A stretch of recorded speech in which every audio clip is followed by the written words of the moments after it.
নমস্কার সবাইকে, আমার রান্নার চ্যানেলে তোমাদের সকলকে জানাই স্বাগত।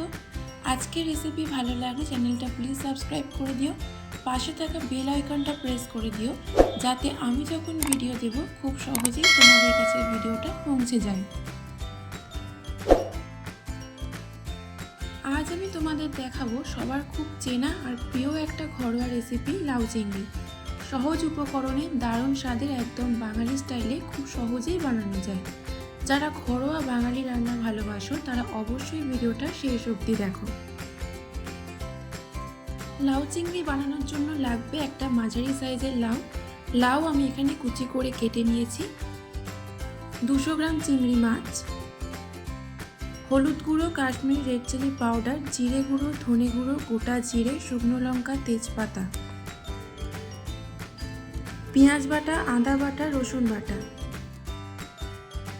একটা মাঝারি সাইজের আলু। প্রথমে কড়াইতে দেব পরিমাণ মতো সর্ষের তেল। তেল গরম হয়ে গেলে তার মধ্যে বড়িগুলো দিয়ে হালকা ভেজে তুলে নেব। তারপর ওই তেলেই দিয়ে দেব কেটে রাখা আলু হালকা ভাজা ভাজা হয়ে গেলে তার মধ্যে দেব কেটে রাখা লাউ। আলু ও লাউ ভালো করে মিশিয়ে 2 থেকে 3 মিনিট নাড়াচাড়া করে ঢাকা দিয়ে রাখবো।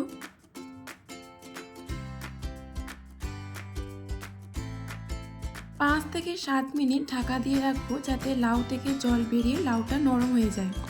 তারপর একটি পাত্রে সেদ্ধ হয়ে যাওয়া আলু ও লাউ ঢেলে নেব। এরপর কড়াইতে আবারও পরিমাণ মতো সর্ষের তেল দিয়ে দেব।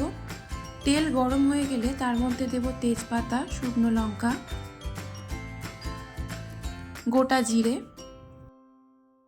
পেঁয়াজ বাটা, আদা বাটা, রসুন বাটা, হলুদ গুঁড়ো, জিরে গুঁড়ো, ধনে গুঁড়ো, কাশ্মীরি রেড চিলি পাউডার, চিনি, স্বাদ মতো নুন। সব কিছু দিয়ে ভালো করে মশলা কষাতে হবে। মশলা যাতে পুড়ে না যায় তার জন্য অল্প অল্প জল দিয়ে মশলা কষাবো। মশলা যত ভালো করে কষাবে রান্নার স্বাদ তত ভালো আসবে। মশলা থেকে তেল ছেড়ে দিলে তার মধ্যে দেব চিংড়ি মাছ। মশলার সাথে চিংড়ি মাছ ভালো করে কষিয়ে নেব। 2 থেকে 3 মিনিট নাড়াচাড়া করার পর সেদ্ধ আলু ও লাউ দেব। তারপর দেব ভেজে রাখা বড়ি। 5 মিনিট ঢাকা দিয়ে রাখবো। ঢাকা খুলে ঝোল ফুটে উঠলে গ্যাস বন্ধ করে সামান্য গরম মশলা দিয়ে নাড়াচাড়া করে নিলেই রেডি লাউ চিংড়ি।